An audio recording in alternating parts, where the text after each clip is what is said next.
नमस्कार, मी सी रोहन सरला रमाकांत पिंगळे. माझ्या सी रोहन पिंगळे या यूट्यूब चॅनलवर आपल्या सर्वांचं मनपूर्वक स्वागत.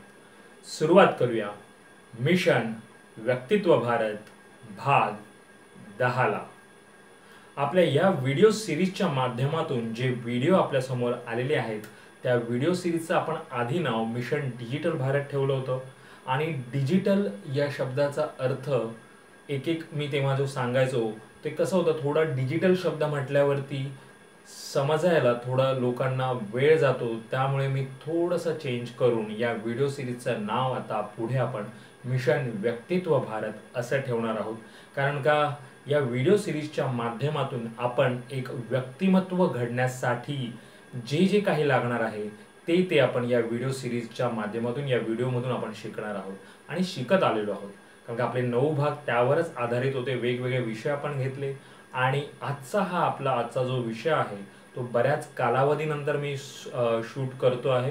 तर सुरुवात करूया आपल्या मिशन व्यक्तित्व भारतला. एक चांगलं डोळस हुशार आध्यात्मिक आणि लढवय्या जे काही माझा जो आपण म्हणतो ना डिजिटल या शब्दाच्या हिशोबाने मी जे काही फुल फॉर्म तयार केला होता, पण त्याचाच आपल्याला आहे की एक व्यक्तिमत्व, छान असं व्यक्तिमत्व, एक लढवय्या व्यक्तिमत्व, एक हुशार व्यक्तिमत्व, डोळसपणाने पाहणारं असं व्यक्तिमत्व आपल्याला घडवायचं आहे आणि आपण ते सर्वांनी मिळून घडवायचं आहे.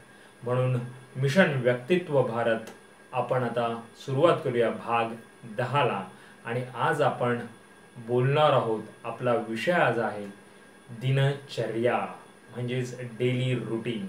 येस, जसं मी म्हणत होतो माझ्या बाकीच्या व्हिडिओच्या माध्यमातून की आपल्याला हे आणायचं आहे, हे मिशन व्यक्तित्व भारतच्या व्हिडिओ सिरीजमधून म्हणा किंवा डिजिटल जे मी आधी म्हणायचो त्या व्हिडिओच्या सिरीजमधून आपल्याला हा व्हिडिओ मला एक बनवायचा आहे. त्यामुळे दिनचर्येवरती बऱ्याच जणांना हा व्हिडिओ हवा होता.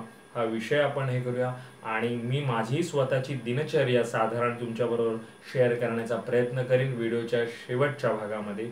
पण आता आपण सुरुवात करूया आपल्या आजच्या विषयाला, जो आहे दिनचर्या, डेली रुटीन.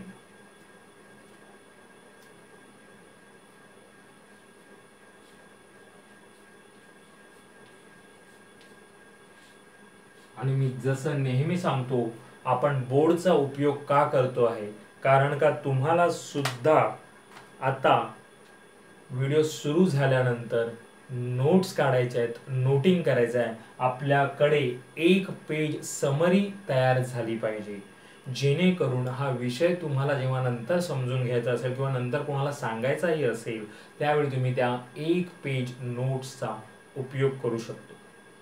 आणि नोट्स काढण्यामुळे काय होतं ते आपण जेव्हा लिहून काढतो आणि हाती हे करायचं आहे. जर तुम्ही हा व्हिडिओ पाहत असताना कुठे बाहेर ट्रॅव्हलिंग करत असताना पाहत असाल तरीही तुम्ही प्रयत्न करा की तुम्ही हाताने लिहून किंवा त्यातल्या त्यात मग शेवटी टाईप करून नोट्स तुम्ही काढू शकतात. कारण का काय होतं, जेव्हा आपण लिहितो तेव्हा ते आपल्या चांगलं डोक्यात बसतं, व्यवस्थित इथे जाऊन ते मुरतं.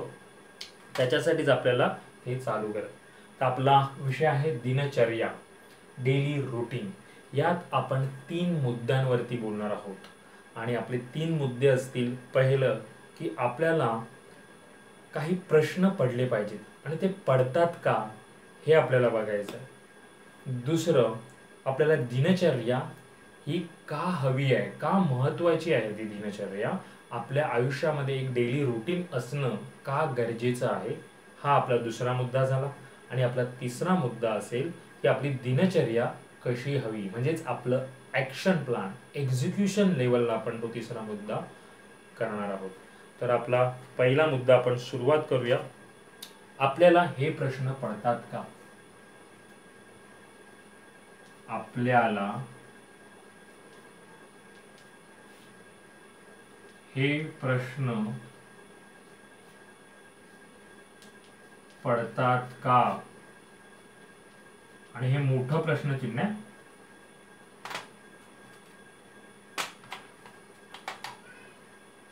आपल्याला हे प्रश्न पडतात का. कुठले प्रश्न. प्रश्न पहिला, आपण आपण कधी झोपतो? आपण कधी झोपतो? हा आहे आपला पहिला प्रश्न. आपण पहिले प्रश्न जाणून घेऊया आणि मग थोडं त्याच्यावरती हे करूया, बोलूया. आपण कधी झोपतो? आपण कधी उठतो?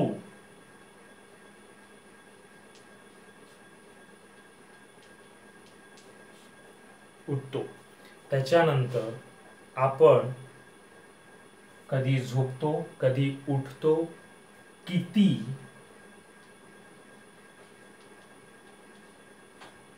आणि काय खातो?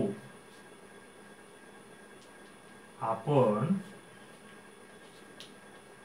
किती आणि काय खातो? पुढे आपण काय बोलतो? आपण काय बोलतो? त्याच्यानंतर आपण काय ऐकतो किंवा काय पाहतो?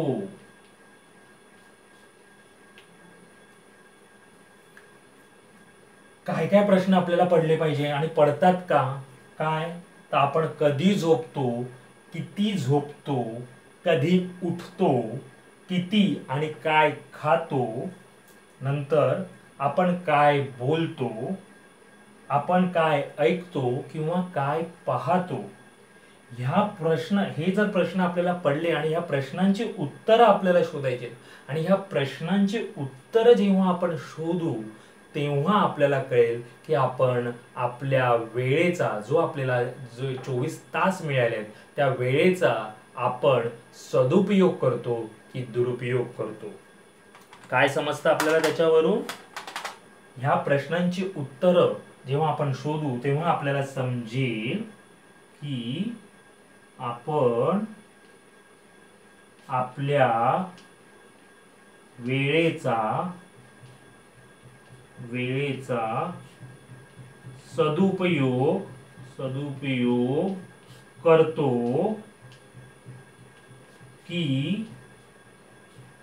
दुरुपयोग करतो. काय समजून घेऊया, एक एक प्रश्न आपण समजून घ्या. आपल्याला काय प्रश्न पडले पाहिजे?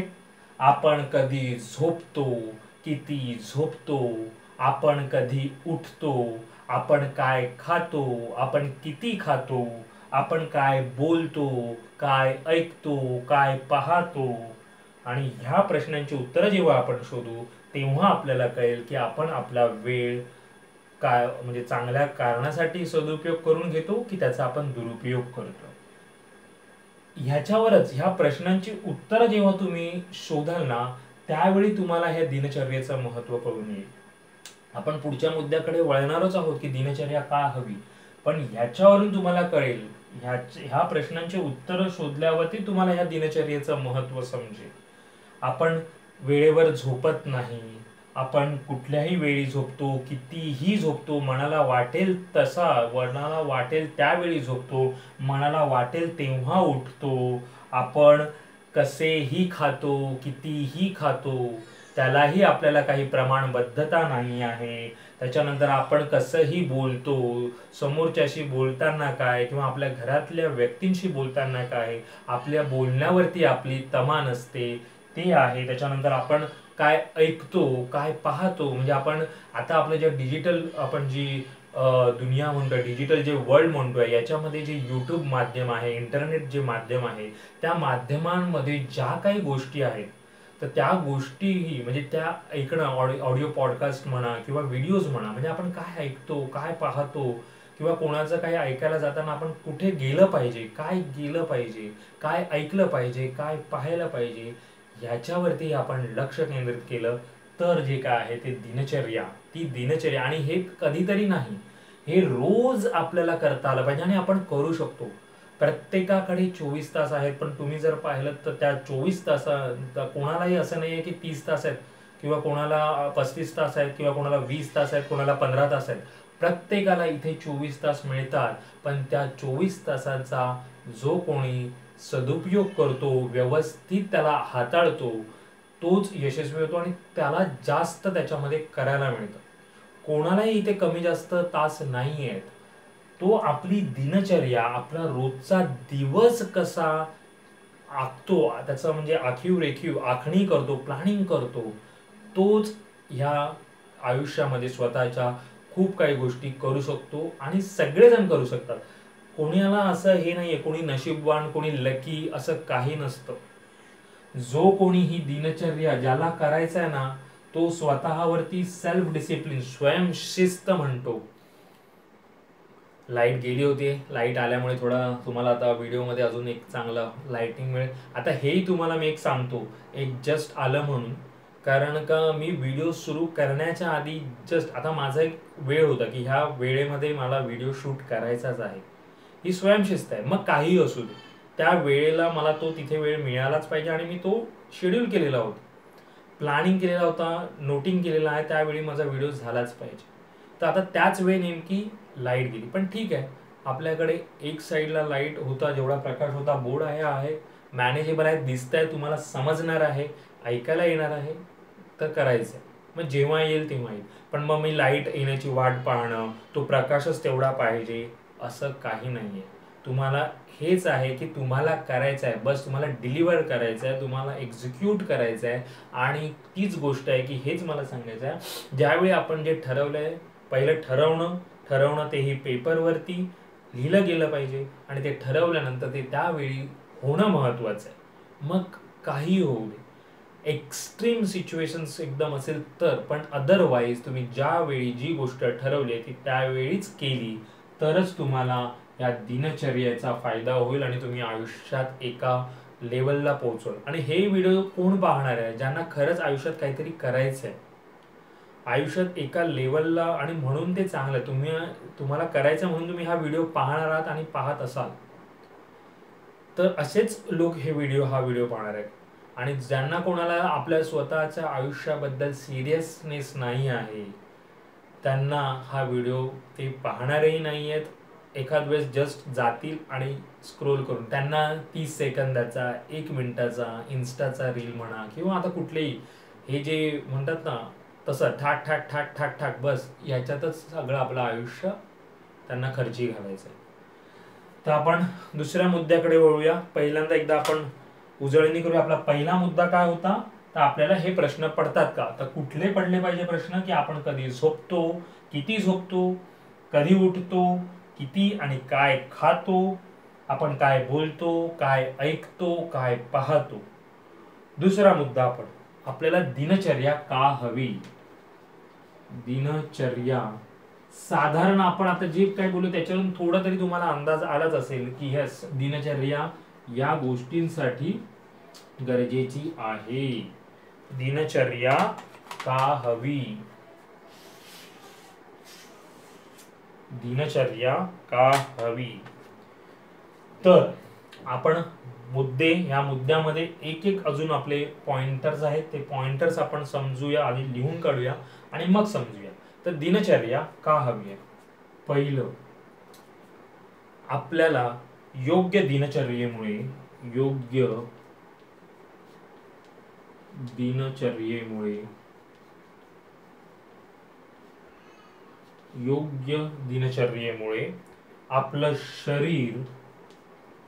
आपलं शरीर आणि मन सुदृढ राहतं. काय राहतं, सुदृढ राहतं. आपण शारीरिक दृष्ट्या मजबूत आणि मनाच्या दृष्टीने कणखर बनतो. आपला एक बोलतो ना आत्मविश्वास जो आहे तो खूप वाढतो, प्रचंड त्याच्यामध्ये आपल्याला वाढते. जर तुम्ही एक दिनचर्या, दिवसाची रोजची एक दिनचर्या जर तुम्ही फॉलो केली, तुम्हाला वाटेल फॉलो म्हणजे आपल्याला मशीन नाही होत आपण, पण नाही, मशीन म्हणण्यापेक्षा ना त्या मशीन एक त्याच्यामध्ये फ्लेक्झिबिलिटी असते. उलट एक दिनचर्या जर तुम्ही आखली आणि ती जर फॉलो केली तर त्याच्यात त्या दिनचर्यामुळे तुम्हाला उलट फ्लेक्झिबिलिटी मिळते. हे लोकांना समजत नाही. त्यांना असं वाटतं अरे काय 7ला किंवा 5ला उठायचं आहे, 10ला झोपायचं आहे, हे मशीन सारखं झालं, रोबोटिक झालं. नाही, हे रोबोटिक नाही आहे. ह्या गोष्टींमुळे, ह्या स्वयंशिस्तीमुळे, ह्या अशा दिनचर्येमुळे तुमच्याकडे बराच वेळ मिळतो तुम्हाला वेगवेगळ्या गोष्टी करण्यासाठी. आणि तीच फ्लेक्झिबिलिटी आपल्याला हवी असते, जी आपण म्हणत असतो माझ्याकडे वेळ नाही, वेळ नाही आहे. जे करत असतात त्यांना ते लकी आहेत, ते नशीबवान आहेत, त्यांच्याकडे बराच वेळ आहे, त्यांना माझ्यासारखी कामं नाही आहेत. तर तसं नाही आहे. त्यांनी एक ते दिनचर्या फॉलो करत असतात, एक स्वयंशिस्त असते आणि म्हणून त्यांच्याकडे ती फ्लेक्झिबिलिटी असते. तर ते समजून घ्या.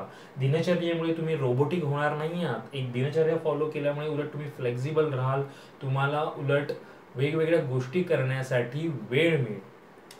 तर योग्य दिनचर्येमुळे कार्यक्षमता वाढते.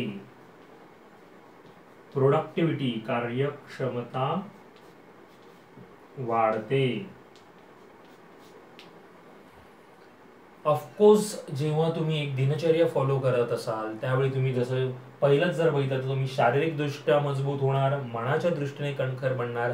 तर ऑफकोर्स त्याचा उपयोग तुम्हाला तुमच्या कार्यक्षमतेत जाणवेल. आणि हे तुम्ही स्वानुभव घ्यायचा आहे. मी तुम्हाला तेच सांगतो, आपण हा विषय का घेतलाय, हे करायचं आहे आपल्याला. हे केल्यावरती आम्ही त्या आयुष्यामध्ये 10-15 वर्षामध्ये गेली हे मी करतोय, म्हणून ह्या गोष्टी बऱ्याच करू शकतोय. जसं आता माझ्या नेटवर्कमध्ये जे आहेत त्यांना माहिती आहे मी काय काय गोष्टी करतो. सगळ्यांना वाटतं अरे कसं कसं कसं कसं, पण करू शकतो, सगळे जण करू शकतात. कारण का मी लिहितो, कविता लिहितो, वाचतो, बऱ्याच गोष्टी आहे. माझं CAचं प्रोफेशन आहे, ती फील्ड आहे, ते CA प्रॅक्टिस माझी आहे चालू, त्यामध्येही माझं कम्प्लिटली लक्ष असतं, त्या गोष्टीही करायच्या असतात. त्याशिवाय मी मग लेखक म्हणून पुस्तकं लिहिणं आहे, कविता लिहिणं आहे, चित्र काढणं आहे, मी कॅरिकेचर्स पण करतो, कार्टून्स करतो, किंवा गाण्यांचं आता एक थोडं तीही आवड आहे, वाजवण्याचं काही आवड आहे, तेही करत असतो. म्हणजे आपल्या आवडी जोपासणं. तुम्ही जेव्हा तुमच्या आवडी जोपासायला वेळ मिळाला पाहिजे. आणि वेळ मिळतो जेव्हा तुम्ही तो वेळ स्वतः काढाल, जेव्हा तुम्ही ह्या गोष्टी कराल, तेव्हा तुम्हाला ते सगळं मिळेल. कुणाकडे ना जास्त तास आहेत, जसं आपण म्हटलं कुणाकडे 24 तासापेक्षा जास्त नाही आहेत, सगळ्यांना सारखे आहेत. तुम्ही ते कसे मॅनेज करता. आणि मॅनेज म्हणजे वेळ मॅनेज नाही करायचा आहे, आपण आपल्याला मॅनेज करायचं. याच्यावरही माझं एक इंग्लिशमध्ये बुक आलं की don't try to manage time but instead manage yourself. Yes, तुम्हाला स्वतःला मॅनेज करायचं. एकदा का तुम्ही स्वतःला मॅनेज करायला लागलात तर ऑफकोर्स वेळ ऑटोमॅटिक मॅनेज होणार आहे. तर आपल्याला योग्य दिनचर्येमुळे आपलं शरीर आणि मन सुदृढ राहतं, आपली कार्यक्षमता वाढते, आनंदी राहतो.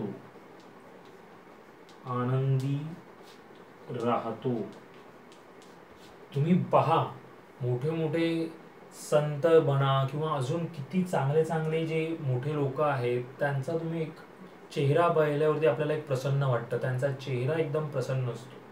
का असतो? कारण ते एक दिनचर्या फॉलो करत असतात, त्यांचं एक रुटीन असतं. मोठ्यातले मोठे बिझनेसमॅन असो, जसं मी म्हटलं मोटिवेशनल स्पीकर्स असो, संत असो, हे एक दिनचर्या फॉलो करत असतात. आणि त्यामुळे ती दिनचर्या फॉलो करत असल्यामुळे पहिलं जे तुमचं प्रेझेंटेबल आपण बाहेर जे दिसतो जगासमोर, तो आपला चेहरा दिसतो. आणि तो चेहरा पाहिल्यावरती आपल्याला समजते की व्यक्ती कशी राहत असेल. त्यामुळे तर आपण आनंदी राहतो. कारण का आपलं शरीर चांगलं असेल, मन सुदृढ असेल, आपली कार्यक्षमता वाढत असेल तर ऑफकोर्स आपण आनंदी राहतो. अदरवाईज आपण आजारी असलो, आपलं मन कमकुवत असेल आणि आपण त्याच्यामुळे आपण कार्यक्षमता पण नसणार, अकार्यक्षम आपण राहणार, त्यामुळे आपण आनंदी नाही राहणार. आपल्याला सतत काही ना काहीतरी त्रास, दुःख सामोरं जावं लागणार. तर आनंदी राहतो. अजून योग्य दिनचर्येमुळे आपला वेळ वाया जात नाही. वेळ वाया जात नाही. आणि कसं असतं, दिनचर्या आपण फॉलो करणार, कारण करू शकतो जेव्हा आपल्याला स्वयंशिस्त असते. हे तर असलीच पाहिजे. पण ठीक आहे, जेव्हा तुम्ही एक दिनचर्या आखाल आणि ते करण्याचा प्रयत्न कराल, जर तुम्हाला शिस्त नसेल तर ती हळूहळू लागेल. तुम्ही सुरुवात करा. सुरुवात करून पहा. आणि समजा तुम्ही आता ऑलरेडी लहानपणापासून समजा तुम्हाला सवय नसेल, आता तुम्ही 30-35चे असाल, तुम्हाला आत्ता करायचं असेल तर तुम्ही करू शकता. त्याच्यामुळे तुमची येणारी जी पिढी आहे, तुमच्या घरात जी लहान मुलं आहेत, तुमच्याकडे पाहून त्यांना ती सवय लागेल. पहा, हे महत्वाचं आहे. तुम्हाला नसेल किंवा तुम्ही आता तरुण असाल तर तुम्हाला तर करायचं आहे. तुम्ही 10 वर्षाचे असाल, हा व्हिडिओ जो कोण असेल 15 वर्षाचे असाल, 20 वर्षाचे असाल, कधीही आपल्याला आपण सुरू करू शकतो. वयाला बंधन नाहीये. गेले तर गेलं, आपल्याला पुढचं आपलं बघायचं आहे. जेणेकरून आपले पुढचे 10 वर्ष किंवा 20 वर्ष किंवा 30 वर्ष हे आपल्या आयुष्यातले एक चांगल्या दिनचर्येमुळे चांगले जातील, आनंदी जातील, आणि आपण अजून आपल्या आजूबाजूच्या समाजामध्ये आनंद निर्माण करू शकतो. मानवाचा जन्म आहे ना, तो ह्या गोष्टीसाठी आहे. नुसतं पडून राहायचंय, लोळत राहायचंय, त्या खायचंय, पोटं वाढवायची आहेत, घेर वाढलेत, हे आयुष्य नाही. आणि असं जगूही नका. नाही, असं जगणं वाईट आहे. तुम्ही बघा, कधीतरी स्वतः आरशामध्ये उभे राहा, किंवा तुम्ही जेव्हा ह्या गोष्टी करत असाल तेव्हा तुम्हाला कधीतरी आपण एखाद वेळेस असा दिवस जगतो, तेव्हा तुम्ही तो दिवस आणि तुमच्या आधीचे दिवस कम्पेअर करून बघा. एक दिवस तुम्ही असं, कारण का माहिती आहे, जेव्हा आपण काही सुरुवात करतो 3 ते 4 दिवस करतो, 5 दिवस करतो, 9 दिवस करतो, आणि त्याच्यानंतर कदाचित आपण ते बंद करतो. म्हणून हळूहळू सुरुवात करा. एकदम तुम्ही म्हणाल आज 7ला किंवा 8ला उठत असाल तर तुम्ही 4:30-5ला उठायला लागाल, तर नाही, तसं करू नका. हळूहळू सुरुवात करा. मग पण एक दिनचर्या आखा. आपण जसं म्हणतो ना, असं नाहीये की आपल्याला पहाटे एकदम लवकर उठलं पाहिजे. फक्त एक करायचं आहे की तुम्हाला रात्री जेव्हा तुम्ही झोपता ना, ती झोपेची वेळ ठरवून टाकायची आणि उठण्याची वेळ ठरवून टाकायची. मग तुम्ही 11ला झोपा किंवा 12ला झोपा, तर तुम्हाला तेव्हाच झोपायचं आहे. रोज 12ला झोपायचं किंवा रोज 11ला झोपायचं आहे. आणि मग रोज सकाळी 6ला उठायचं किंवा रोज सकाळी 7ला उठायचं, पण तेव्हाच उठायचं आहे. तुम्ही जेव्हा ह्या सवयी कराल ना, तर ते त्याच्याकडे लक्ष द्या की तुम्हाला पहिलं उठण्यापासूनच जर आपली सवय असेल ना, आणि खाण्याच्या बाबतीतही, म्हणजे आपण एक एक मुद्द्यांवरती बोलूया. आपण तिसरा जो मेन आपला मुद्दा आहे ना, त्याच्यावरती असताना आपण बोलू. तर आता आपण त्या अनुषंगाने एक साधारण मी सांगितलं, तर हे महत्वाचं आहे. एकदम चेंज ओव्हर करायला जाऊ नका. ते होणारही नाही. 4 दिवस होईल, 5 दिवस होईल, आणि ते अचानक पुन्हा एकदा तुम्ही आपल्या जुन्या, कारण का वाईट सवयींकडे लोक लगेच वळतात, हे आपल्यालाही माहिती. वाईट गोष्टींकडे आपण सर्वजण लगेच आकर्षित होतो, पण चांगल्या गोष्टी करायला आपल्याला वेळ लागतो, वेळ द्यावा लागतो, पेशन्स असायला पाहिजे, आणि आपल्याला ती करण्याची मेन म्हणजे इच्छा हवी. इच्छा नसेल तर काही नाही. थोडं तरी स्पार्क असेल तुमच्यामध्ये, थोडी तरी इच्छा असेल की नाही, मला करायचं, मला वजन कमी करायचं, मला पोट कमी करायचं आहे, मला उठायचं, मला छान काहीतरी करायचं आहे, तरच तुम्ही याच्याकडे वळाल आणि तुम्ही करण्याचा प्रयत्न कराल. पण जर ते तुम्हाला थोडंही इच्छा नसेल तर तुम्ही हा व्हिडिओही पाहणार नाही, आणि तुम्ही तुमचं असं आयुष्य जगताय. All the best. जगा तसं आयुष्य. जगणारे भरपूर आहेत, कुत्रा मांजरे जगणारे प्राणी आहेतच. जगा. योग्य दिनचर्येमुळे वेळ वाया जात नाही. त्याच्यानंतर आपल्याला हवं तसं करता येतं. आपल्याला हवं तसं करता येतं. आपल्याला हवं तसं करता येतं. कारण का, त्यामुळे आपल्याकडे तुम्ही बघा, जेव्हा तुम्ही ती एक दिनचर्या फॉलो कराल, त्यावेळी ते काम कराल, तर तुम्हाला कळेल की येस, आता काय करू मी, अजून काय करू. म्हणून ते प्लॅनिंग करायला हवं, आणि ते पेपरवर करा, आणि टिक करा. हे केलंय. त्यामुळे तुम्हाला हवं तसं करायला वाव मिळतो. त्याच्यानंतर योग्य दिनचर्येमुळे एक सक्षम समाज निर्माण होण्यास मदत होते.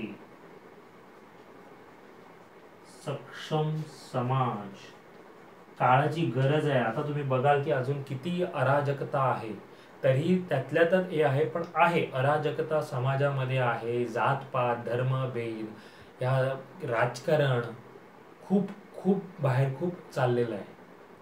तर अशा अराजकतेमध्ये आपण जर आपल्या स्वतःपासून सुरुवात करणं गरजेचं आहे. समाजाला असं तुम्ही करायला जाल, समाजाला डायरेक्ट सुधारायला जायचं नाही. आपल्याला आपल्यामध्ये पहिले सुधारणा घडवायची.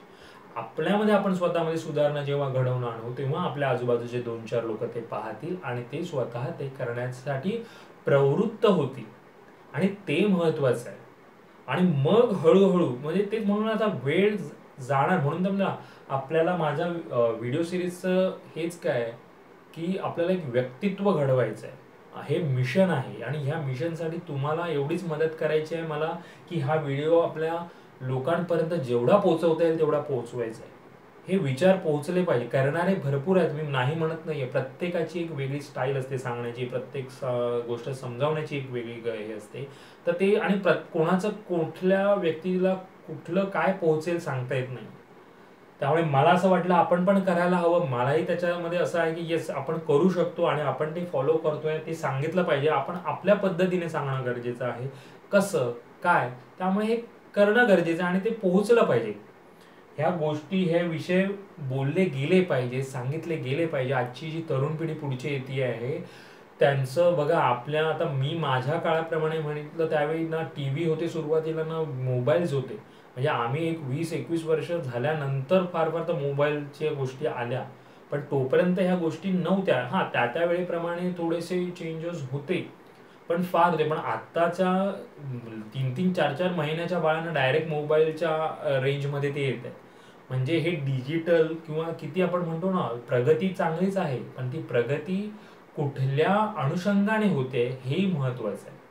त्यामुळे आपल्याला खूप केअरफुल वागायला लागेल, खूप काळजी घ्यावी लागेल. आणि जेव्हा आपण स्वतः आपण जे आपली जी पिढी आहे किंवा आपण घरामध्ये जर मोठे असू तर आपली जबाबदारी आहे की आपली येणाऱ्या पिढीपर्यंत हे असं काहीतरी चांगलं पोहोचलं पाहिजे. त्यांच्या वयाच्या सुरुवातीपासूनच थोडं आता जे काय असेल काय असेल तुम्ही सुरुवात करा तुमच्या कुटुंबामध्ये, तुमच्या फॅमिलीजमध्ये. ह्या गोष्टी स्वतःपासून सुरू करा, एक दिनचर्या फॉलो करा. तर सक्षम समाज निर्माण होण्यास मदत होते. एक सक्षम समाज निर्माण होतो.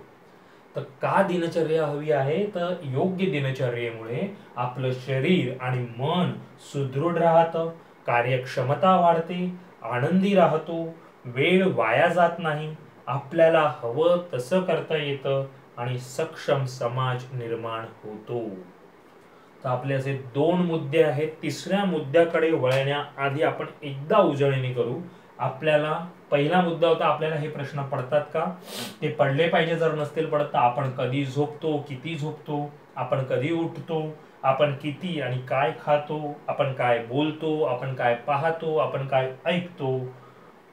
आणि हे जेव्हा प्रश्न पडतील तेव्हा आपल्याला कळेल की आपण वेळेचा सदुपयोग करतोय की दुरुपयोग करतोय.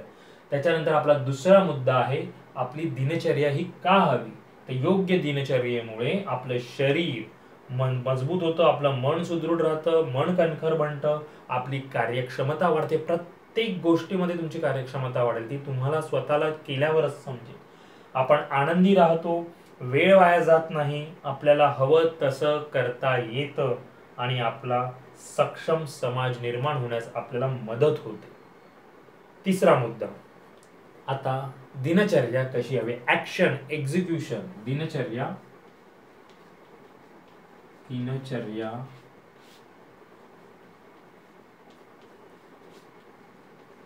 कशी हवी, दिनचर्या कशी हवी, दिनचर्या कशी हवी.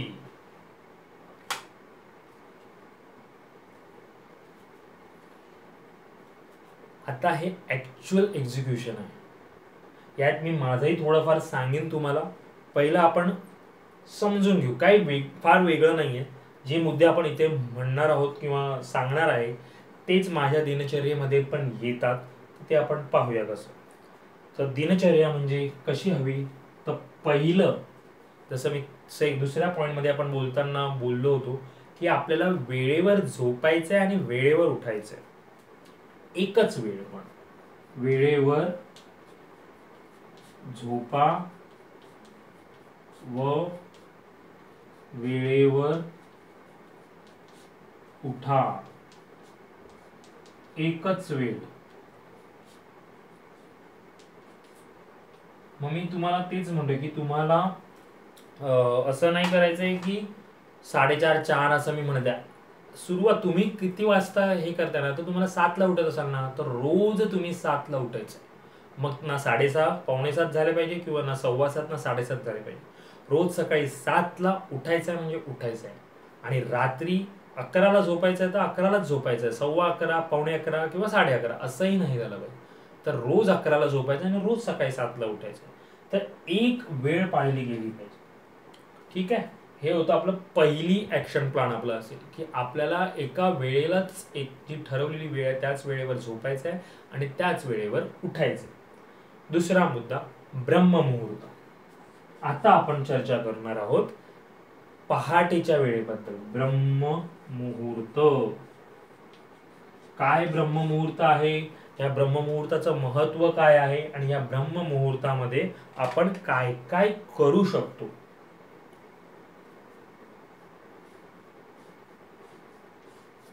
पाच गोष्टी बद्दल आपण बोलणार आहोत जी आपण ब्रह्ममुहूर्तात करू शकतो. पहिले ब्रह्ममुहूर्त म्हणजे काय, तर सकाळी सूर्योदयापूर्वीचा 1 ते 1.5 तासाचा जो वेळ असतो तो ब्रह्ममुहूर्त असतो. म्हणजे जर 6ला सूर्योदय होत असेल तर साधारण 4:30 वाजता किंवा 4 नंतरचा जो कालावधी आहे तो ब्रह्ममुहूर्त, 4 ते 6चा कालावधी हा ब्रह्ममुहूर्ताचा असतो. आणि ह्या ब्रह्ममुहूर्ताचं महत्व असं काय, तर तुम्ही स्वतः एक अनुभवा. तुम्ही एरवी लवकर उठतच असाल कामाला जाण्याच्या हिशोबाने, ठीक आहे, त्यावेळी बघा किती शांतता असते. एक बाहेर वेगळं सकारात्मक वातावरण असतं. पक्ष्यांचा हळूहळू जसा सूर्योदय जवळ येतो तसा पक्ष्यांचा किलबिलाट चालू होतो. पण त्याच्याही आधी घरामध्येही आपले एक जास्त चुळबुळ चुळबुळ नसते, एक शांतता असतं. समजा कोणी उठलं आपापल्या याच्यामध्ये असतात, पण एक 6 7 7:30 नंतर सगळा खडबडाट चालू होऊन जातो. तर ह्या ब्रह्ममुहूर्तामध्ये जी शांतता वेळ असते ना, आता प्रत्येकाला मला माहिती आहे की सगळेजण असं म्हणणार, कारण देणारच की नाही आमची मुलं लहान आहेत तर आम्हाला उठायला लागतं, किंवा हे ते मुलं नसणारे पण कारणं देतात, आम्हाला इकडे ह्या टायमाला का वेळेला पोचायचं असतं कामाला, आम्हाला ते हे ते. तुम्हाला स्वतःसाठी ॲनालाइज करावं लागेल. तुम्हाला जर तुमचं आयुष्य चांगलं बनवायचं असेल, सार्थकी हा जन्म जर लावायचा असेल, तर तुम्हाला कारणं देऊन चालणार नाही. त्या कारणं देण्यापेक्षा ना एक कारण शोधा की आपण हे कसं करू शकतो. बस मी ते सांगेन, 10 कारणं देण्यापेक्षा ना एकच कारण शोधण्याचा प्रयत्न करा की तुम्ही ह्या गोष्टी कशा करू शकता, तुमच्या आयुष्यात तुम्ही आणू शकता. जर तुम्हाला खरंच काहीतरी चांगलं घडायचं असेल, चांगलं लोकांसमोर, पुढच्या येणाऱ्या पिढीसमोर काहीतरी चांगलं ठेवायचं असेल तर. म्हणून मग ब्रह्ममुहूर्ताची ही वेळ 4 3:30 4 जसा सूर्य त्याप्रमाणे चालू होते. आणि या शांततेच्या वेळेमध्ये, या ब्रह्ममुहूर्ताच्या वेळेमध्ये आपण काय काय करू शकतो ते समजून घेऊया. पहिली गोष्ट म्हणजे आपल्याला या ब्रह्ममुहूर्तात वाचन करायचं आहे. आणि हे वाचन कोणतंही, मग ते आजकाल काही वेब सिरीजचं पण एक सिरियल्स वगैरे अशा काही तुमच्या रीडिंग बुक्स पण असतात आजकाल डिजिटल बुक्समध्ये, ई बुक्समध्ये असं काही असतं, ते वाचायचं नाही. काहीतरी सकारात्मक चांगले विचार वाचायचे आहेत, मग ते 10 वाचले तरी चालते. किंवा सगळ्यात जास्त चांगलं म्हणजे आध्यात्मिक वाचन करायला सुरुवात करा. जसं जमजेल, जसं उमजेल तसं करा, पण करायला घ्या आध्यात्मिक वाचन. मग भगवद्गीता असेल, ज्ञानेश्वरी असेल, तुकाराम महाराजांचे अभंग असतील, एकनाथ महाराजांचे अभंग असतील. आपल्याकडे संत साहित्य एवढं विपुल आहे, पण आपण ते म्हणतो ना, हे बघा, हे म्हातारपणी करण्याचं काम नाही आहे, आम्ही रिटायर झाल्यावर करू, आता आमच्याकडे वेळ नाही आहे, आम्हाला हे पाहायचं ते पाहायचं आहे. बघा, तुम्ही आत्ताच्या तुमच्या जी वेळ असतो ना, आपला जो 40पर्यंत 50पर्यंत उलट जो वेळ असतो, जेवढी ती बौद्धिक क्षमता, जी फिजिकल शारीरिक क्षमता जी आपली असते, तेव्हा जर तुम्ही करू शकला नाहीत तर तुम्ही तुमच्या म्हातारपणी काय करणार. पण ऑफकोर्स म्हातारपणी आपल्याला बघा, वयाचं खरंच बंधन काही नसतं, कोणत्याही वयात काही करू शकतात. लोकांना जिद्द हवी, इच्छा हवी, ते करू शकतात. पण असं करू नका की आध्यात्मिक वाचन, पूजा अर्चा किंवा नामस्मरण, प्रार्थना हे वय परत्वे म्हाताऱ्या झाल्यावर आम्ही एखादी रिटायरमेंट लाईफ करू तेव्हा करण्याचं काम नाहीये. तसं नाहीये ते. तुम्ही तुमच्या आताच्या तारुण्याच्या आयुष्यामध्ये तुम्ही जेव्हा ही आध्यात्मिकता आणाल, तुम्ही करून पहा. ही आध्यात्मिकता तुमच्या लहानपणापासून जरी आली ना तरी खूप फरक पडतो आणि त्याचा उपयोग आपल्या आयुष्याच्या सगळ्या आणि प्रत्येक म्हणजे लहानातल्या लहान गोष्टीवरती त्याचा उपयोग होतो. मी स्वानुभव करतोय. हा, लहानपणापासून मलाही सवय होती पूजा अर्चा करणं, प्रार्थना करणं. माझ्या आजीनंतर मी घरामध्ये पूजा वगैरे करायचो, मला आवड होती. पण मधल्या काळामध्ये वगैरे आपण म्हणतो ना तसंच होतं की जास्त आपण एवढं हे करत नाही किंवा आपण असतं, पण एक सर्टन लेवलला मी आता जेव्हा ते गेली 8 वर्ष त्या झोनमध्ये आल्यानंतर मला समजतं की त्याचा खरंच. आणि आताच्या तर मी म्हणतो ना, या गेल्या 3 वर्षामध्ये एक साधारण करोनाच्या वेळेपासून म्हणा किंवा काय म्हणतो वेळ मिळाला ते तसं आध्यात्मिक वाचनही वाढलं, ऐकणं वाढलं, करत गेलो. तर त्याचा फायदा एवढा मला होतोय, एवढ्या गोष्टींमध्ये होतोय माझ्या सगळ्या गोष्टी मी करण्यामध्ये उलट मला त्याचा चांगलाच उपयोग होतोय. तो वेळ वाया जात नाहीये. लोकांना हेच वाटतं की माळ घेणं, नामस्मरण करणं किंवा पूजा अर्चा करणं, अरे काय वेळ वाया होतं, अरे पण आपण 30-30 सेकंदाचे 1-1 मिनिटाचे जे रील्स पाहत राहतो त्याच्यात आपण जो अर्धा 1-1 तास घालवतो तेव्हा लोकांना कळत नाही. पण तेच जर आपण सांगितलं की बसा, नामस्मरण करा, शांत बसा, 10-15 मिनिटं मेडिटेशन करा, तर आपल्याला वेळ नाहीये. पण तेच 10-15 मिनिटं आपल्याला 30-30 सेकंदाचे 40 रील बघणं आपल्याला गरजेचं वाटतं, आपल्याला आवडतं आणि इथेच आपण चुकतो आणि हेच आपल्याला समजलं पाहिजे. म्हणून ह्या गोष्टी, हे विषय पाहणं, हे ऐकणं महत्वाचं आहे. तर आपल्याला वाचन करायचं आहे, या ब्रह्ममुहूर्ताच्या वेळेमध्ये वाचन करायचं आहे, तेही आध्यात्मिक वाचन, चांगले सकारात्मक विचार आपल्याला वाचले गेले पाहिजे. त्याच्यानंतर योगा करायचा आपल्याला. पण मग योगा असो, फिजिकल एक्सरसाइज, शारीरिक व्यायाम म्हणा, प्राणायाम्स करायचे आहेत. ध्यानधारणेमध्ये आपला तिसरा आहे ध्यान. मग यात प्राणायाम असतील, काय असेल, तर तुम्हाला ह्या गोष्टीही करायच्या आहेत. आणि योगा असं नाही आहे की प्रोफेशनलच शिकवणारे पाहिजे. तुम्ही साधे रामदेव बाबांचे सकाळी 4:45 वाजेपासून व्हिडिओ होता आणि आम्ही 2021 पासून मी सतत 3 वर्षात माझं यूट्यूब चॅनलवरती माझा जो व्हिडिओ मेन कंटेंट असेल तो योगाचा असेल. डेली रुटीन आहे माझं. तर हे वर्ष तर माझे व्हिडिओजही जातात आणि ते डेली रुटीनही माझं लागलं गेलं. पण गेली 3 वर्ष आम्ही करतोय. माझ्या घरामध्ये मी, माझी आई, 2021 पासून आम्ही हे चालू केलं. तेही रामदेव बाबांचे व्हिडिओ पाहून. साधे सोपे योगा आहेत आणि त्याचा खूप छान उपयोग झालेला आहे. पूर्ण कार्यक्षमता वाढलेली आहे. शारीरिक, मानसिक सगळ्या गोष्टींवरती त्याचा उपयोग होतो. त्यामुळे असं डोक्यात ठेवून लोक चालतात की योगा म्हणजे योगा म्हटलं की प्रोफेशनल. येस, काही तुम्हाला आजार असतील, सर्टन काही त्रास असतील, तर त्यासाठी बाबा एक नॉलेज घेऊन करणं. पण मी तर म्हणतो जे साधे योगा जे आहेत ना ते सांगतात तेव्हा आपण तेही पाहून अर्धा तासाचं करू शकतो. त्यात काही नाहीये, ते सगळे करू शकतात असे आहेत. काही हार्ट पेशंट, बीपी पेशंट म्हणा किंवा यांना त्या गोष्टी गरजेच्या असतात की काही गोष्टी करणं. पण आपल्याला साधे आहेत. तुम्ही बघा, माझा पण व्हिडिओ जर बघाल तर किंवा रामदेव बाबांचे व्हिडिओज बघून आम्ही शिकलोय, जे मी रोज व्हिडिओज माझे अपलोड होत असतात.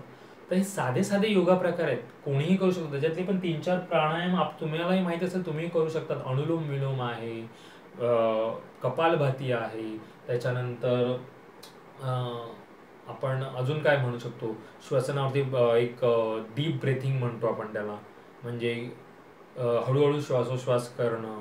हे सगळे प्राणायामचे जे काही प्रकार आहेत ते साधे 3-4 जे आहेत ते तुम्ही रोज केलं. अनुलोम विलोम हा एकच जरी प्रकार तुम्ही खूप वेळ जरी केला, म्हणजे 10 मिनिटं पण तुम्ही अनुलोम विलोम केलात, तर त्या अनुलोम विलोममुळे तर सगळेच तुमचे आजारातले जे काही गोष्टी असतात ना त्या हळूहळू, पण त्याला वेळ लागतो, वेळ दिला पाहिजे. असं नाहीये की खाल्लं आता तूप आपण आणि लगेच रूप येतं, असं नाहीये. त्यामुळे कुठल्याही गोष्टीला वेळ दिला पाहिजे. तर हेही महत्वाचं आहे. ह्या ब्रह्ममुहूर्तामध्ये सकाळी आपलं योगा, ध्यान झालं पाहिजे. सुरुवात तर करा, जर काहीच नसेल तर 10-10, 5-5 मिनिटांनी करा. 5 मिनिटं वाचन करा, 10 मिनिटं योगा करा, 5 ते 10 मिनिटं ध्यानधारणा करा. थोडं द्या. त्याच्यानंतर नामस्मरण करायचं.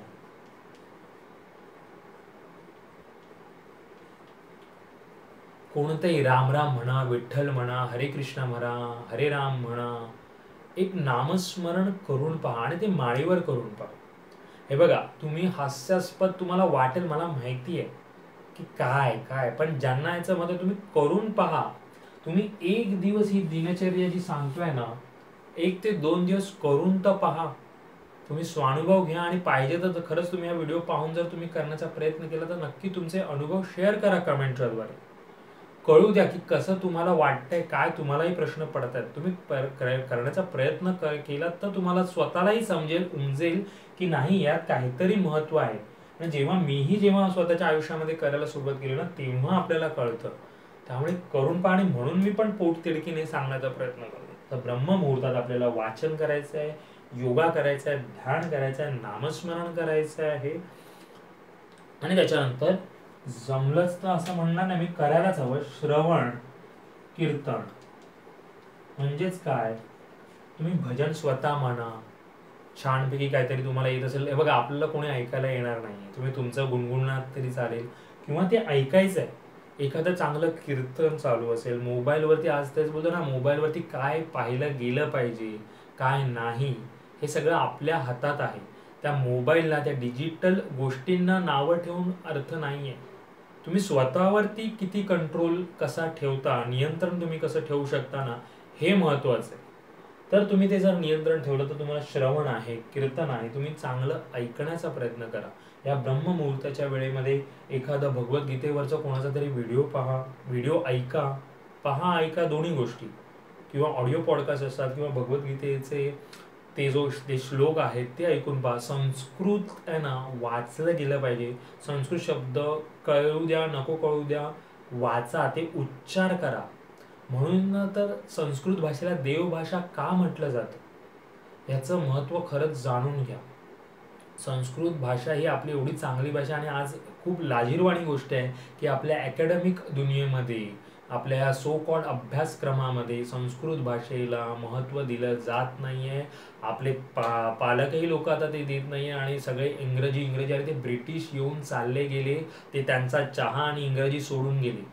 पण आपल्याला हे समजलं पाहिजे, आणि मलाही आता ते जाणवतंय, आणि म्हणूनही सांगण्याचा मी प्रयत्न करतोय की आपल्या पुढच्या पिढीला, जरी आता तुमची एखादी पुढची मुलं कॉन्व्हेंटमध्ये शिकत असतील, शिकू द्या, पण त्यांना ना ह्या गोष्टींची दाखवा, हे ऐकवा, हे आवड निर्माण करा. फार गरजेचं आहे. आपली मातृभाषा चांगली पाहिजे, मातृभाषेतलं ऐकलं गेलं पाहिजे, मातृभाषेतलं पाहायला गेलं पाहिजे. न्यूनगंड कशाला हवा. तुम्ही इंग्रजी बोला, व्यावहारिक भाषा असेल, पण तरी आज आपल्या नरेंद्र मोदींचं किंवा कोणी असू दे अडतं का, तेही बोलतात ना, तिकडे जातात जिथे गरज आहे तिथे इंग्रजी बोलतात, पण तिथेही माणूस तो आहे तो हिंदीमध्येच बोलतो. आपल्या भाषेवरती आपल्या स्वतःचं प्रेम नसेल तर दुसरे रिस्पेक्ट काय करणार. आणि संस्कृत भाषा तर ही सगळ्या भाषांची जननी आहे. त्यामुळे ह्या संस्कृत भाषेचं महत्त्व, आणि म्हणून त्याच्यात मी काय म्हणत होतो की उच्चार, तुम्ही ते ओमकार किंवा हे जे शब्द आहेत ना आपले, ते वाचल्यानंतर त्याच्यात आकार उकारामध्ये, त्या स्वरांजलीमध्ये, त्या स्वरावलीमध्ये जे काही महत्व आहे ना, ते तुम्ही करून पाहिल्यानंतर तुम्हाला समजेल. प्रत्येक गोष्ट ना ही तुम्हाला करून पाहिल्यानंतर त्याचं महत्व कळेल. तुम्ही करायला सुरुवात करा, करून पहा, 1 दिवस 2 दिवस 3 दिवस, आणि ऑटोमॅटिक आहे ना, मला तर कॉन्फिडन्स आहे, विश्वास आहे, तुम्हाला त्याचा चांगलाच अनुभव येणार. पहा करून, पण तुम्ही हे करा. तर आपल्याला ब्रह्ममुहूर्तात काय करायचं आहे, वाचन, आध्यात्मिक वाचायचं आहे, योगा करायचा आहे, आपल्याला थोडे चांगले काही योगा प्रकार करायचे आहेत, ध्यानधारणा प्राणायाम करायचे आहेत, आपल्याला नामस्मरण करायचं आहे, आपल्याला श्रवण कीर्तन भजन करायचं आहे. त्याच्यानंतर आपल्याला अजून आपल्या दिनचर्येत काय करता येईल, पुढचा पॉइंट आहे आपल्याला सात्विक खायचंय. सात्विक खा, आणि मुळात आपल्याला वेळेवर खायचंय. आपला सकाळचा नाश्ता वेळेवर झाला पाहिजे, आपलं दुपारचं जेवण आणि आपलं संध्याकाळचं जेवणही वेळेवर झालेलं असतं. त्या वेळेवर जोर देतो मी. सात्विक तर खायचं त्यावरही बोलू आपण, पण आपल्याला वेळ पाळायची आहे. प्रत्येक गोष्टीसाठी वेळ ही महत्वाची आहे. बरेच जण, तिथेही आपण बरेच कारणं देतो. बघा, ज्यांना शिस्त पाळायची आहे, तो जे फील्डवरती काम करणार असेल तेही स्वतःचे डबा जेव्हा घेऊन जातात, तेही कुठे ना कुठेतरी जसा वेळ मिळेल, ज्याला असेल तर 1 ते 2 मध्ये जेवून घेतात. सकाळी नाश्ता करूनच बाहेर पडलं पाहिजे. तुम्ही हे बघा, सवय कशी आहे ना, घरामध्ये आपले संस्कार झालेले असतात. जर समजा घरातून ती सवय लागली नसेल ना, तर तुम्ही नंतरही एका काळामध्ये लावू शकता. हे बघा, सकाळी कसं असतं मग, जेव्हा म्हणून तर ना, रात्रीचं जेवण आणि सकाळचं आपलं हे, याच्यात ऍटलीस्ट 10 ते 12 तासाचं जर अंतर पडलं ना, तर आपल्याला सकाळी नक्कीच भूक लागलेली असते. तुम्ही रात्री 11, 11:30, 12ला जेवणार तर तुम्हाला सकाळी 8 वाजता 7 वाजता कशी भूक लागेल? नाही लागणार. आणि जर तुम्हाला तुमच्या कामाची वेळ 9, 10 असेल तर तुम्ही तसेच निघून जाणार उठून. आणि मग तीच धावपळ धावपळ धावपळ म्हणजे काय असेल की नाही, मग तुम्हाला कधीतरी 11:30, 12ला म्हणजे खरंच जसं जेवणाच्या जवळच्या वेळेला आहे ना तेव्हा तुम्ही नाश्ता करणार, अर्थ नाही. म्हणून रात्रीचं जेवण जेवढ्या लवकर करता येईल तेवढा करण्याचा प्रयत्न करा. हे तुम्हालाच बघायचं आहे की बाबा तुम्हाला रात्री तुम्ही 10ला घरी पोहोचताय, मग काय त्याच्यामुळे उशीर होतोय का? मग तुम्हाला असं बघायचं की तुम्हाला कुठे 8 वाजता काही खाता येऊ शकतंय का? तसं काहीतरी करू शकता की त्याच्यावरती हे करा ना. त्याच्यावर तुम्ही प्लॅन आउट केलं ना तर सगळे उत्तरं मिळतात. सगळं आपल्याला करायचं असतं, आपण त्याच्यावर ठरवलं तर सगळं होऊ शकतं. का नाही होणार? आणि प्रत्येकाचं हे असतं की सकाळी खाल्लंय ते रात्री खायला नको. हे आपले काय असतात ना, आपले स्वतःच्या अशा इच्छा असतात. असं करा ना की सकाळी जे केलंय तेच मला रात्री थोडंसं काहीतरी त्याच्यातला चेंज, किंवा तोच डबा 2 वेळेचा डबा घेऊन सकाळी बाहेर पडा. मग रात्री तुम्ही कुठेही असाल, 7, 7:30ला, 8ला असाल, ट्रेन पकडण्याच्या आधी, किंवा मुंबईमध्ये म्हणजे जे राहणार आहे, किंवा कुठेही असेल ऑफिसमधून तुम्ही जर त्या टायमाला तर आधी खाऊन निघा. संपलं, घरी जाऊन डायरेक्ट झोपायचं आहे तुम्हाला. हे ना, तुम्ही जेव्हा असं कोणाशी बोलाल, समजून घ्याल, तेव्हा तुम्हाला उत्तरं सापडतील. जर तुम्हाला तशी ती सापडत नसतील तर उत्तरं सापडतात. आपणच कारणं देत असतो. त्यामुळे रात्री जर तुम्ही लवकर जेवलात, 8, 8:30ला खाल्लं, तर ऑफकोर्स तुम्हाला सकाळी 7 वाजता, 7:30 वाजता भूक लागणार. 12 तासाचं अंतर होतो. एक इंटरमिटंट फास्टिंग म्हणू शकतो आपण त्याला. एक अर्धा दिवसाचा उपवास होऊन जातो. आणि म्हणून ते महत्वाचं आहे. आणि मग तो सकाळी नाश्ता, जी भूक लागलेली असते ना ती खूप चांगली असते. त्यावेळी खूप चांगलं खाल्लं गेलं पाहिजे, पौष्टिक खाल्लं गेलं पाहिजे. ज्यांना जसं काय असेल, परिस्थिती असेल त्याप्रमाणे, पण सकाळचा नाश्ता चांगलाच करा. पूर्ण पोट भरेल असं करूनच तुम्ही बाहेर पडायचं. आणि मग दुपारचं जेवण 1 ते 2 मध्ये केलं गेलं पाहिजे. त्या 1 ते 2च्या जेवणामध्ये तुम्ही काकडी, गाजर असं काही सॅलड ऍड करता आलं तर ते करा. आणि सात्विक खाण्याचा प्रयत्न करा. आता ठीक आहे, जे कोणी नॉनव्हेज खात असतील, मटन, मच्छी, मी त्यांचं म्हणत नाही, तेही आपण सगळे काय रोजच खातात असातला प्रकार नाहीये.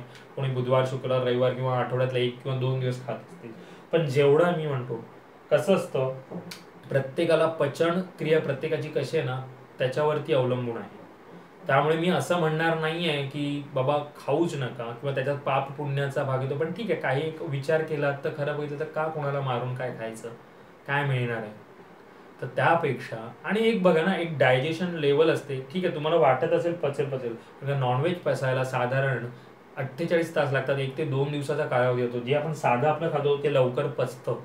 आणि त्याच्यामुळे जेवढं नॉनव्हेज तुम्ही खाल त्याचा तो 2 दिवस तुमचं ते डायजेशनमध्येच जाणार. ते तुमच्या शरीरालाही तुमच्या एवढं हे नाही आहे. हां, काही गोष्टी आहेत त्याच्यातही चांगल्या, नाही असं नाही आहे, पण त्याचं प्रमाण. म्हणून जेवढं तुम्ही व्हेजमध्ये, सात्विक खाण्यामध्ये जी मजा आहे त्याच्यातही सगळे आपल्याला मिळणारे शरीराच्या दृष्टीने जे काही पोषण तत्व आहेत ना ती सगळी व्हेजमध्ये आहेत.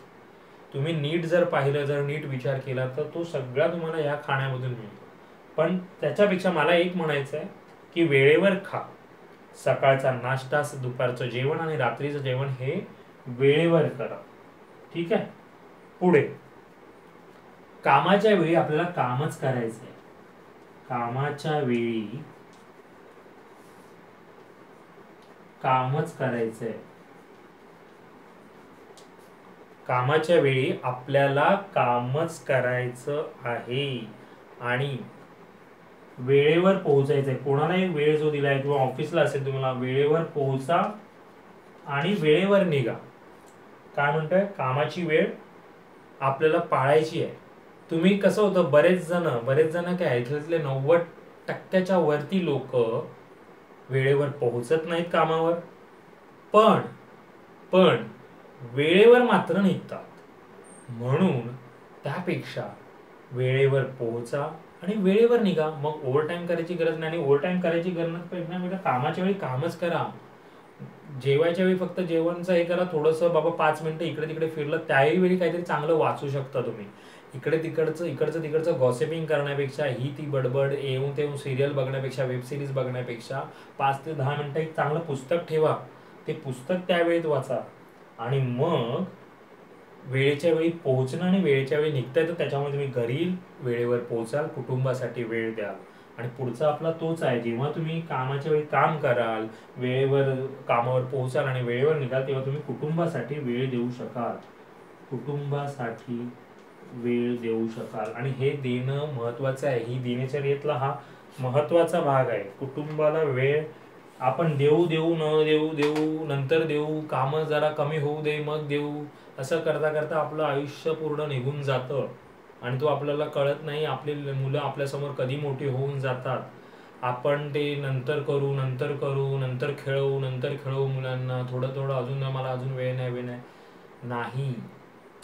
त्यामुळे प्रत्येक वेळी काय आहे, कुटुंबाला तुमचं कुठल्याही कसंही तुमचं वयाचं हे असू दे, तुम्हाला कुटुंबासाठी वेळ द्यायचाच आहे. तुम्हाला तुमच्या लहान मुलांसाठी वेळ द्यायचा आहे, तो दिला गेलाच पाहिजे. तुम्हाला बायकोसाठी, आईसाठी, आई वडिलांसाठी, तुमच्या मित्रमैत्रिणींसाठी जो काही वेळ आहे ना, हा वेळ दिला गेला पाहिजे. कारण का मी कुटुंबामध्ये सगळंच म्हणतो, तुमचा मित्रपरिवार आलं, तुमचं कौटुंबिक सगळं आलं, हे दिलं गेलं पाहिजे. भेटणं, बोलणं, चालणं, ह्या गोष्टी झाल्या पाहिजे. आणि तेव्हा करू शकाल जेव्हा तुम्ही प्रॉपर दिनचर्या फॉलो कराल तेव्हा. त्याच्यानंतर दिनचर्येचा अजून एक भाग, संध्याकाळी सुद्धा तुम्हाला नामस्मरण करायचं आहे, प्रार्थना म्हणायची आहे संध्याकाळी. आठवतं तुम्ही लहानपणी आपल्याला जर असेल, तुम्हाला शिकवलं असेल, संध्याकाळी 7 वाजता जेव्हा तुम्ही घरी येत असाल, खेळून वगैरे दमलात असाल, आजकाल ते मुलं बाहेर खेळायला जात नाही, मोबाईलमध्येच असतात, तर दमणं दूर राहिलं, पण तरी जात असतील तरी संध्याकाळी आपण यायचो 7, 7:15 आपल्या घरच्या आपल्या देवाऱ्यामध्ये दिवा लागायचा, तेव्हा आपण काही श्लोक म्हणायचो, 3-4 श्लोक म्हणायचो. हे म्हटलं गेलं पाहिजे. मग आपण नंतर काय एवढे मोठे होतो, आपल्याकडे एवढा काय मोठा वेळ नसतो की जे आपण आल्यानंतर तुम्ही मुंबईच्या लोकांना घरी समजा 8, 8:30, 9ला तुम्ही येत असाल, हातपाय धुवा, आंघोळ करा, 5 मिनिटं तुम्ही फक्त तुमच्या देवाऱ्यासमोर दिवा लावून 5 मिनिटं नमस्कार करून जरी बसलात, काही नाही म्हटलं तरी चालेल, पण करून पहा. त्यामुळे संध्याकाळचं नामस्मरण तुम्हाला करायचे आहे, थोडीशी ध्यानधारणा, म्हणजे मी म्हटलं ना, शांत बसलात तरी चालेल, ते महत्वाचं आहे करणं. त्याच्यानंतर रात्री झोपण्याआधी दिनचर्येतला एक साधारण शेवटचा, आपण शेवटाकडे वळलो, रात्री झोपण्यापूर्वी हाती पुस्तक ठेवून, नुसतं हाती पुस्तक ठेवून झोपून नाही जायचं आहे. कारण का बऱ्याच जणांना झोप लागत नाही, पण उलट मी हा उपाय सांगतोय की मोबाईल घेण्यापेक्षा रात्री झोपण्याआधी हाती पुस्तक घ्या, पुस्तक वाचा, एक पान का होईना, एक पान नाही तर एक पॅरा, 5 ओळी, 10 ओळी तर वाचा, पण वाचा, त्या खूप महत्वाच्या आहेत.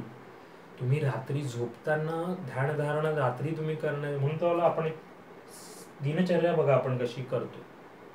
आपल्याला वेळेवर झोपायचं आहे, वेळेवर उठायचं आहे, एकच वेळ पाळायची आहे, रात्री झोपण्याची, सकाळी उठण्याची. रात्री झोपण्याची म्हणजे समजा 10 किंवा 11, तर तीच वेळ आपल्याला रोज पाळायची, आणि सकाळी 6 किंवा 7 जी आहे तीच वेळ आपल्याला उठण्याची पाळायची आहे. ब्रह्ममुहूर्ताला आपण जर उठायला सुरुवात केली साधारण 4, 4:30 किंवा 5, तर त्या ब्रह्ममुहूर्तीच्या वेळेमध्ये आपल्याला काय काय करता येईल, तर वाचन, योगा, ध्यान, त्याच्यानंतर नामस्मरण, श्रवण, कीर्तन, नंतर सात्विक आपल्याला खायचं आहे, खाण्याची वेळ आपल्याला तिन्ही पाळायची आहेत, नाश्ता, दुपारचं जेवण, रात्रीचं जेवण, आणि कामाच्या वेळी कामच करायचं आहे, वेळेवर कामावर पोहोचायचं आहे आणि वेळेवर कामावरून निघायचं आहे. त्याच्यामुळे आपण कुटुंबाला योग्य वेळ देऊ शकतो आणि तो दिला गेला पाहिजे. आणि संध्याकाळी आपल्याला नामस्मरण करायचं आहे, ध्यानधारणा करायची आहे, आणि रात्री झोपताना आपल्याला हाती पुस्तक घ्यायचं आहे, वाचायचं आहे आणि मगच झोपायचं आहे. तर ह्याच गोष्टी आहेत, ह्या साधारण मीही माझ्या आयुष्यामध्ये ही जी दिनचर्या मी सांगितली ती मी करतो आहे, काटेकोर पाळण्याचा मीही प्रयत्न करतोय. डिफिकल्टीज येतात, नाही असं नाही, 1-2 दिवस होतं, पण जास्तही करू नका. तुम्ही एखादी सुरुवात करायचं आयुष्यात. आणि मला एवढंच माहिती आहे की मी काही गोष्टी ज्या करतो, किंवा माझ्या आजूबाजूच्यांना जे काही गोष्टी माहिती आहेत, माझ्या संपर्कात जे आहेत ज्यांना माहिती आहे की मी काय काय गोष्टी करतो, ह्या का करू शकतो, कारण का मी एक दिनचर्या फॉलो करतोय, एक आयुष्यामध्ये एक डेली रुटीन ठरवून टाकलंय. ते मशिनरी होत नाही, फ्लेक्झिबिलिटीच होते, आपल्याला जास्तच वेळ मिळतो. त्यामुळे आपल्याला आपण आजच्या विषयाची पुन्हा एकदा एक थोडक्यात उजळणी करून घेऊया. आपल्याला काय प्रश्न पडले पाहिजे, तर हे कधी झोपतो, किती झोपतो, कधी उठतो, काय खातो, किती खातो, काय बोलतो, काय ऐकतो, काय पाहतो. योग्य दिनचर्या केल्यामुळे, दिनचर्येमुळे आपलं शरीर मन सुदृढ होतं, कार्यक्षमता वाढते, आनंदी राहतो, वेळ वाया जात नाही, आपल्याला हवं तसं करता येतं आणि आपला सक्षम समाज निर्माण करण्यास मदत होते. आणि दिनचर्या कशी हवी असेल तर ती वेळेवर झोपायचं आहे, वेळेवर उठायचं आहे, ब्रह्ममुहूर्तात आपल्याला काही गोष्टी करायच्या आहेत, आपल्याला सात्विक खायचं आहे, वेळेवर खायचं आहे, कामाच्या वेळी कामच करायचं आहे, कुटुंबासाठी वेळ द्यायचा आहे, संध्याकाळी नामस्मरण करायचं आहे आणि रात्री झोपताना पुस्तक वाचायचं आहे. तर हा होता आपला आजचा विषय, मिशन व्यक्तित्व भारत यामधला. नक्की सगळ्यांना सांगा की कसा वाटला, आवडला तर लोकांपर्यंत पोहोचवण्याचा जास्तीत जास्त प्रयत्न करा. ही एक छोटीशी लहानशी अपेक्षा मी तुमच्याकडून करतो आहे आणि स्वतःमध्ये नक्कीच बदल घडवून आणण्याचा प्रयत्न करा. आणि जर तो तुम्ही सुरुवात केल्यावरती तुम्हाला अनुभव यायला लागेल तर नक्कीच व्हिडिओच्या खाली कमेंटद्वारे तो शेअर करा. पुन्हा भेटू पुन्हा एकदा आपल्या पुढच्या व्हिडिओमध्ये. तोपर्यंत नमस्कार.